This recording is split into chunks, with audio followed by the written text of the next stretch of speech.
वसुदेवसुतं देवं कंसचाणूरमर्दनं देवकी परमानंदं कृष्णं वंदे जगतगुरु कृष्णं वंदे जगतगुरु। बोलो शनि भगवान की जय हो। आज सीता जयंती है, सीता माता की जय हो। माता के चरणों में बहुत बहुत प्रणाम। आज का प्रसंग है सुखी आदमी के जूते। एक व्यक्ति अपने गुरु के पास गया और बोला, गुरुदेव दुख से छूटने का कोई उपाय बताइए। शिष्य ने थोड़े शब्दों में बहुत बड़ा प्रश्न किया था। दुखों की दुनिया में जीना, लेकिन उसी से मुक्ति का उपाय भी ढूंढना बहुत मुश्किल प्रश्न था। गुरु ने कहा, एक काम करो, जो आदमी सबसे सुखी है उनके पहने हुए जूते लेकर आओ, फिर मैं तुझे दुख से छूटने का उपाय बता दूंगा। शिष्य चला गया। एक घर में जाकर पूछा, भाई तुम तो बहुत सुखी लगते हो, अपने जूते सिर्फ आज के लिए मुझे दे दो। उसने कहा, कमाल करते हो भाई, मेरा पड़ोसी इतना बदमाश है कि क्या कहूँ। ऐसी स्थिति में मैं सुखी कैसे रह सकता हूँ। मैं तो बहुत दुखी इंसान हूँ।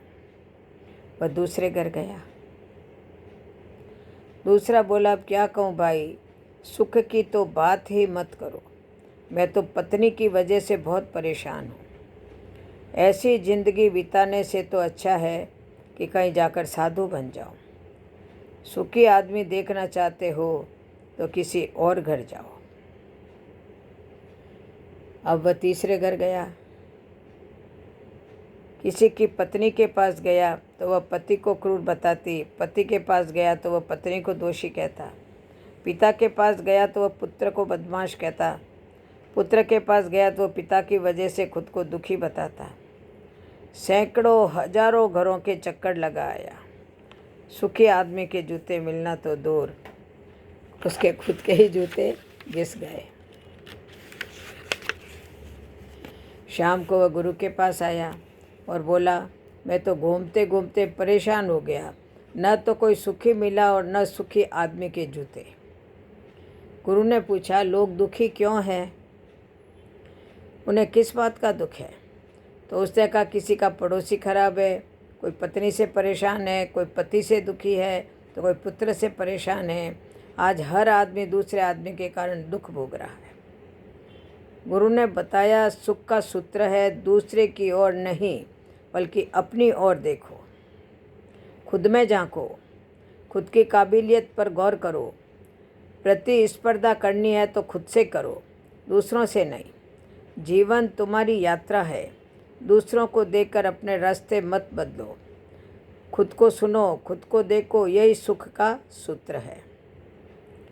शिष्य बोला, महाराज बात तो आपकी सत्य है, लेकिन यही आप मुझे सुबह भी बता सकते थे, लेकिन इतनी परिक्रमा क्यों करवाई।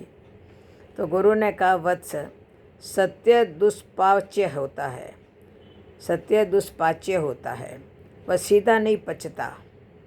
अगर यह बात मैं सुबह बता देता तो तू हरगिज नहीं मानता। जब स्वयं अनुभव किया, सबकी परिक्रमा कर ली, सबके चक्कर लगा लिए, तो बात समझ में आ गई। अब ये बात तुम पूरे जीवन में नहीं भूलोगे। जीवन तुम्हारी यात्रा है, दूसरों को देखकर अपने रास्ते मत बदलो।